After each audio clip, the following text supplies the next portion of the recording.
Vamos a saludar entonces, primero que nada, a Marta Moya. Buenos días. Hola Francisco, buenos días. Hola Marta, buenos días. Vamos a abrir hoy nuestra revista de prensa en los territorios palestinos, que hoy conmemoran o recuerdan los 76 años de la llamada Nakba, y hoy esto nos lo reporta el medio Al Jazeera. Sí, Francisco, pues al tiempo que la invasión israelí en Rafah ha acelerado el desplazamiento masivo de más de medio millón de personas, según reporta también Al Jazeera, esta cadena catarí hace una guía ilustrada que titula La vida palestina bajo la ocupación israelí. 76 años de la Nakba, de la catástrofe después de la creación del Estado de Israel, que supuso la expulsión de cientos de miles de palestinos. Esta guía ilustrada nos muestra cuáles son algunas de las luchas diarias de los palestinos bajo esa misma ocupación. Al Jazeera destaca 8 puntos. El primero de ellos es el control israelí de las tierras y de los recursos naturales. Recordemos que hay una separación física entre los propios territorios palestinos, entre Gaza, Cisjordania ocupada y Jerusalén Este. Dentro de la propia Cisjordania ocupada, que se dividió en 1995 después de los acuerdos de Oslo, convirtiéndose prácticamente en un queso gruyère, Israel allí mantiene el control absoluto y nos dice Al Jazeera que hay 290 asentamientos ilegales israelíes donde viven unos 700.000 colonos. El segundo punto es el control de la vivienda. Cualquier palestino que quiera construir su casa debe pedir permiso a las autoridades israelíes. Entonces muchos de ellos construyen sus casas de manera ilegal. Pero si Israel se entera, son los propios palestinos los que tienen que pagar el coste de la demolición. Nos dice la ONU en este artículo, en esta guía ilustrada, que desde 2009 hay unas 11.000 demoliciones de casas palestinas. El tercer punto es el control de los recursos humanos, de los trabajadores.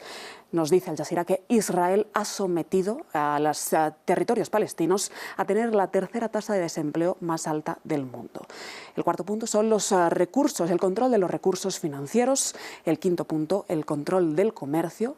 Israel dice que puede entrar o salir del territorio palestino y nos da un dato, el 80% de las exportaciones palestinas van al propio Israel. El sexto punto es el control de la tecnología. Israel alega que las nuevas tecnologías empleadas en los territorios palestinos tienen fines tanto civiles como militares, entonces los controla. Mientras en Israel ya se está aplicando tecnología 5G, pues en Cisjordania ocupada solo está el 3G y en Gaza el 2G. Después el séptimo punto es el control de la infraestructura. Israel controla en los territorios palestinos todos los recursos hídricos e incluso los acuíferos subterráneos. Y el octavo punto que destaca esta guía ilustrada es el control del patrimonio cultural.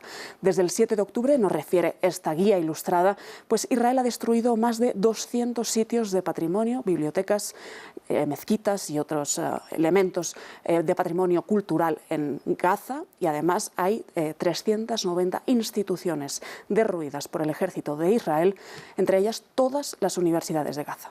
Bueno, son datos que dan cuenta de la impactante desigualdad y además reflejado de manera muy gráfica por lo que estamos viendo. Sí, Al Jazeera ha hecho un gran trabajo ilustrando todo lo que impone, ¿no? Lo que significa la Nakba. Exactamente, lo pueden visitar en el sitio web de Al Jazeera. Volviendo a la invasión israelí en curso, bueno, no podemos dejar de comentar hoy la exclusiva que ayer sacaba el medio estadounidense The Wall Street Journal acerca de una nueva transferencia millonaria de armas desde Washington a Israel. Sí, Francisco, una exclusiva que el Wall Street Journal titulaba Biden mueve $1 billón, 1.000 millones de dólares en nuevas armas para Israel, solo unos días después de decir que había parado la transferencia de bombas pesadas por esos temores a una invasión a gran escala en Rafah, y también cuando hace únicamente 2 días la cadena estadounidense CNN decía, citando a funcionarios de la administración de Biden, que Israel ya tendría las tropas suficientes en la frontera para invadir Rafah. Nos dice el Wall Street Journal que ayer la administración de Joe Biden notificó al Congreso este enorme paquete armamentístico y cita a fuentes del propio Congreso este medio estadounidense. ¿Qué incluye el paquete?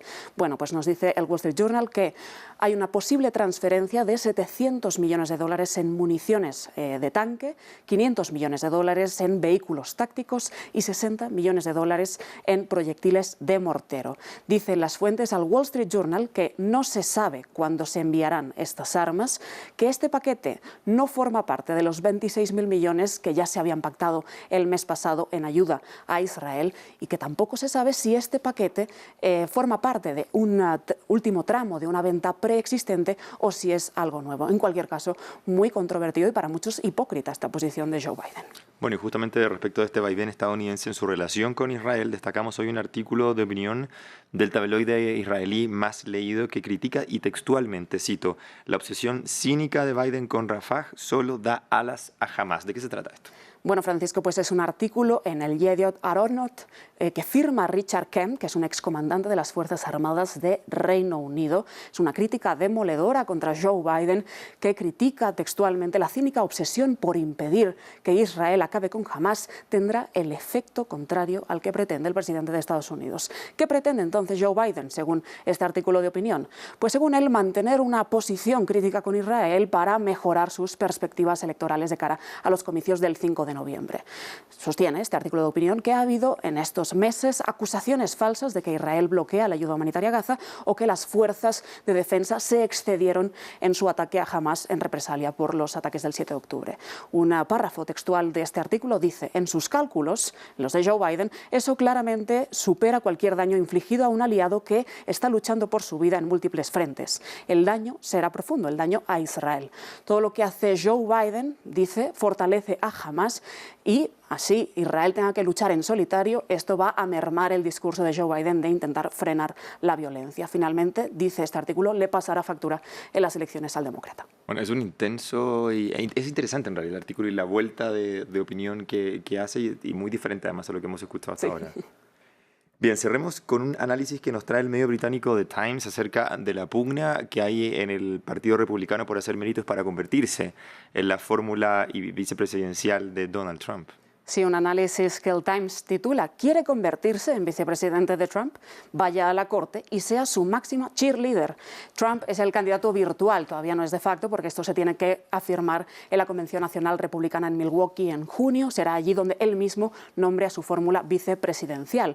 Pero volviendo pues al presente, dice el Times que en estos días en la Corte de Manhattan no solo se juzga a Trump por el caso de Stormy Daniels, sino que literalmente la Corte se ha convertido en un desfile de belleza de la esperanza y cada uno va allí para mostrar lealtad indiscutible al rey del Partido Republicano. Políticos como Vivek Ramaswamy o el gobernador de Dakota del Norte ya han ido a la corte para alentar al expresidente. También han pasado por allí el presidente de la Cámara de Representantes, Mike Johnson, y pasarán otras caras del Partido Republicano en los próximos días. Dice el Times textualmente, la prueba principal para cualquiera de la media docena de los contendientes que compiten por la atención de Trump es la lealtad. Tener mucho dinero también, pues suma puntos para que Trump elija a su vicepresidente, pero la devoción al jefe será imprescindible, dice el Times. Interesante, ya están abiertas entonces las postulaciones. Sí. Gracias, Marta, por este repaso. Gracias.